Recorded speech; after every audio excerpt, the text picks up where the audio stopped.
Doctor Rajkumar ಅಭಿನಯದ ಗುರಿ ಚಿತ್ರ. ಈ ಚಿತ್ರದ ಪ್ರಮುಖ ಪಾತ್ರದಲ್ಲಿ ಅರ್ಚನಾ, ಮುಖ್ಯಮಂತ್ರಿ ಚಂದ್ರು, ಜೈ ಜಗದೀಶ್, ತಾರಾ, ಬ್ರಹ್ಮಾವರ್, ತೂಗುದೀಪ ಶ್ರೀನಿವಾಸ್, ವಿಶೇಷ ಪಾತ್ರದಲ್ಲಿ ಪಂಡರಿಬಾಯ್.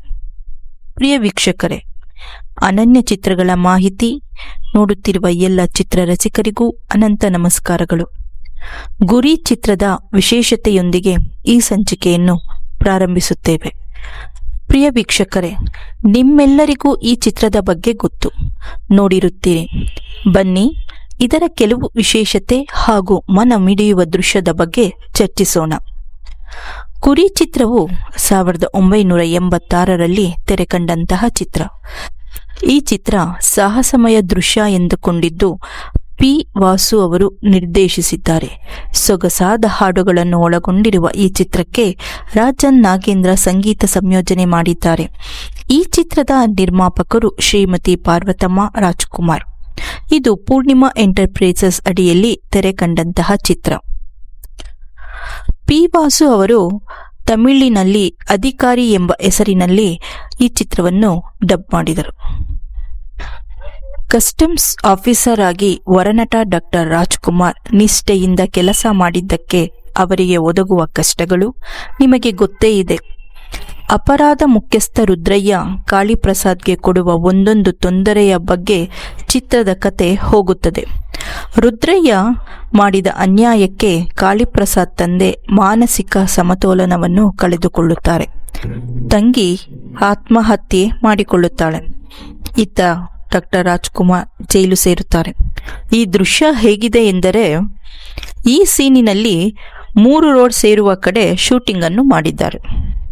ಡಾಕ್ಟರ್ ರಾಜ್ಕುಮಾರ್ ಅವರು ಮೊದಲನೇ ರೋಡಿನಲ್ಲಿ ಜೈಲು ಸೇರಿದರೆ, ಅವರ ತಂದೆ 2ನೇ ರೋಡಿನಲ್ಲಿ ಆಸ್ಪತ್ರೆ ಸೇರುತ್ತಾರೆ. ಅವರ ತಂಗಿಯ ಹೆಣ 3ನೇ ರೋಡಿನಲ್ಲಿ ಸ್ಮಶಾನಕ್ಕೆ ಹೋಗುತ್ತದೆ. ತ್ರಿಕೋನಾಕಾರವಾಗಿರುವ ರೋಡನ್ನು ಆರಿಸಿ ಈ ದೃಶ್ಯವನ್ನು ಸೆರೆ ಹಿಡಿದಿದ್ದಾರೆ. ನಿಜಕ್ಕೂ ಈ ರೀತಿ ಘಟನೆ ಯಾರ ಜೀವನದಲ್ಲೂ ಸಂಭವಿಸಬಾರದು. ಈ ಘಟನೆ ಸಂಭವಿಸಿದ ಮೇಲೆ ಕಾಳಿಪ್ರಸಾದ್ ಜೈಲಿನಿಂದ ತಪ್ಪಿಸಿಕೊಂಡು ರುದ್ರಯ್ಯನ ಮೇಲೆ ಸೇಡು ತೀರಿಸಲು ಹೊರಗೆ ಬರುತ್ತಾನೆ.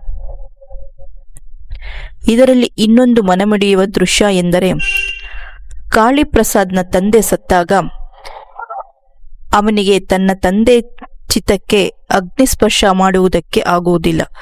ಆಗ ಕಾಳಿಪ್ರಸಾದ್ ದೂರದಿಂದಲೇ ನಿಂತುಕೊಂಡು ಒಂದು ಬಾಣ ಹೂಡಿ ಗುರಿಯನ್ನು ಸರಿಯಾಗಿ ತಂದೆಯ ದೇಹಕ್ಕೆ ತಗಲುವಂತೆ ಬಿಡುತ್ತಾನೆ. ಆಗ ಬಾಣ ತಾಕಿ ಅಗ್ನಿ ದಗದಗನೆ ಹುರಿದು ತಂದೆಯ ಋಣವನ್ನು ಮಗ ತೀರಿಸುತ್ತಾನೆ. ಪಿ. ವಾಸು ಅವರು ಈ ದೃಶ್ಯವನ್ನು ಮನ ಮಿಡಿಯುವಂತೆ ಸೆರೆ ಹಿಡಿದಿದ್ದಾರೆ. ಈ ತರಹ ಸನ್ನಿವೇಶ ಕೂಡ ಯಾರ ಜೀವನದಲ್ಲೂ ಬರಬಾರದು. ಈ ಚಿತ್ರದ ಇನ್ನೊಂದು ವಿಶೇಷತೆ ಏನೆಂದರೆ, ಈ ಮಾತು ನೀವು ಕೇಳಿದ್ದೀರಿ, ಆಡು ಮುಟ್ಟದ ಹೊಲ್ಲಿಲ್ಲ, ರಾಜ್ಕುಮಾರ್ ಅವರು ಹಾಡದೇ ಇರುವ ಹಾಡಿಲ್ಲ ಅಂತ. ಇದರಲ್ಲಿ ವರನಟ ಡಾಕ್ಟರ್ ರಾಜ್ಕುಮಾರ್ ಅವರು ಮೊಟ್ಟ ಮೊದಲ ಬಾರಿಗೆ ಮುಸ್ಲಿಂ ಸಮುದಾಯದ ಹಾಡೊಂದನ್ನು ಹಾಡಿದ್ದಾರೆ. ಅಲ್ಲ ಅಲ್ಲ ನೀನೇ ಎಲ್ಲ, ನಿನ್ನನ್ನು ಬಿಟ್ಟರೆ ಗತಿ ಯಾರಿಲ್ಲ, ನಿನ್ನದೇ ಜಗವೆಲ್ಲ ಎಂದು. ಈ ಹಾಡು ಎಷ್ಟು ಪ್ರಖ್ಯಾತವಾಯಿತು ಎಂದರೆ, ಎಲ್ಲ ಮುಸ್ಲಿಂ ಅನುಯಾಯಿಗಳು ಈ ಹಾಡನ್ನು ಕೇಳಿ ಕುಪ್ಪಳಿಸಿ ಮತ್ತು ರಾಜ್ಕುಮಾರ್ ಅವರು ಕಿಡ್ನಾಪ್ ಆದಾಗ ಮುಸ್ಲಿಂ ಇಡೀ ಜನಾಂಗ ಅವರ ಬಿಡುಗಡೆಗೆ ಪ್ರಾರ್ಥಿಸಿತು. ಕೆಲವರು ಹೇಳಿದರು, ಏನು ಯೋಚನೆ ಮಾಡಬೇಡಿ, ನಮ್ಮಲ್ಲ ರಾಜ್ಕುಮಾರ್ ಅವರನ್ನು ಕಾಪಾಡಿ ವೀರಪ್ಪನಿಂದ ಹೊರಗೆ ತರುತ್ತಾರೆ ಎಂದು.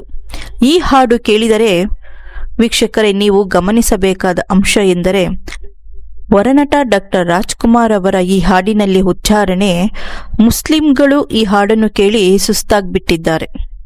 ಒಬ್ಬ ಕನ್ನಡಿಗನ ಬಾಯಲ್ಲಿ ಇಂಥ ಸ್ಪಷ್ಟ ಉಚ್ಚಾರಣೆ ಅವರು ಎಲ್ಲೂ ಕೇಳಿರಲಿಕ್ಕಿಲ್ಲ. ಅದಕ್ಕೆ ಡಾಕ್ಟರ್ ರಾಜ್ಕುಮಾರ್ ಅವರನ್ನು ವರನಟ ಎಂದು ಕರೆಯುವುದು. ಈ ಚಿತ್ರದ ಕೊನೆಯ ಹಂತಕ್ಕೆ ಬರೋಣ. ಈ ಚಿತ್ರದ ಕ್ಲೈಮ್ಯಾಕ್ಸ್ ಅದ್ಭುತವಾಗಿದೆ. ವೀಕ್ಷಕರೇ, ನಿಮಗೆ ಜ್ಞಾಪಕ ಇರಬಹುದು, ಕೊನೆಯ ಸೀನ್ನಲ್ಲಿ ಡಾಕ್ಟರ್ ರಾಜ್ಕುಮಾರ್ ಒಂದು ಥಿಯೇಟರಿಗೆ ಹೋಗಿ ಸ್ಕ್ರೀನ್ ಹಿಂದೆ ನಿಂತುಕೊಂಡು ಸಮಯಕ್ಕಾಗಿ ಹೊಂಚು ಹಾಕುತ್ತಿರುವುದನ್ನು ಆಗ ಅಲ್ಲಿ ಇಂಗ್ಲಿಷ್ ದೃಶ್ಯ ಬರುತ್ತದೆ. ನಿಮಗೆ ಗೊತ್ತಾ ಯಾವ ಇಂಗ್ಲಿಷ್ ಚಿತ್ರದಿಂದ ಪ್ರೇರಣೆಯಾಗಿ ಇದನ್ನು ಚಿತ್ರಿಸಿದ್ದಾರೆ ಎಂದು?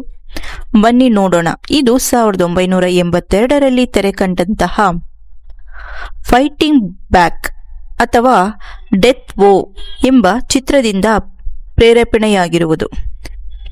ಇದರಲ್ಲಿ ಡಾಕ್ಟರ್ ರಾಜ್ಕುಮಾರ್ ಅವರು ಟೈಮ್ ಕ್ಲಾಕ್ ಗಡಿಯಾರವನ್ನು ಹಿಡಿದು ಶೂಟ್ ಮಾಡಲು ಕಾಯುತ್ತಿರುತ್ತಾರೆ. ಆ ಇಂಗ್ಲಿಷ್ ಪಿಕ್ಚರ್ನಲ್ಲೂ ಕೊನೆ ದೃಶ್ಯದಲ್ಲಿ ಶೂಟ್ ಮಾಡುವ ಸೀನ್ ಇದೆ. ಅವರು ಶೂಟ್ ಮಾಡುವ ಸೀನ್ಗೆ ಟೈಮ್ ಸರಿ ಮಾಡಿಕೊಂಡು ಡಾಕ್ಟರ್ ರಾಜ್ಕುಮಾರ್ ಪರದೆಯಿಂದ ಹೊರಗೆ ಧುಮುಕಿ ರುದ್ರಯ್ಯನ ಕೊಲೆ ಮಾಡುತ್ತಾರೆ. ಇಂತಹ ಸುಂದರವಾದ ದೃಶ್ಯವನ್ನು ಪಿ. ವಾಸು ಅವರು ಚೆನ್ನಾಗಿ ಚಿತ್ರಿಸಿದ್ದಾರೆ. ಹೀಗೆ ಕಾಳಿಪ್ರಸಾದ್ ರುದ್ರಯ್ಯನ ಮೇಲೆ ಸೇಡು ತೀರಿಸಿಕೊಂಡು ಕೊನೆಗೆ ಅವರ ಜೀವನವು ಅಂತ್ಯವಾಗುತ್ತದೆ.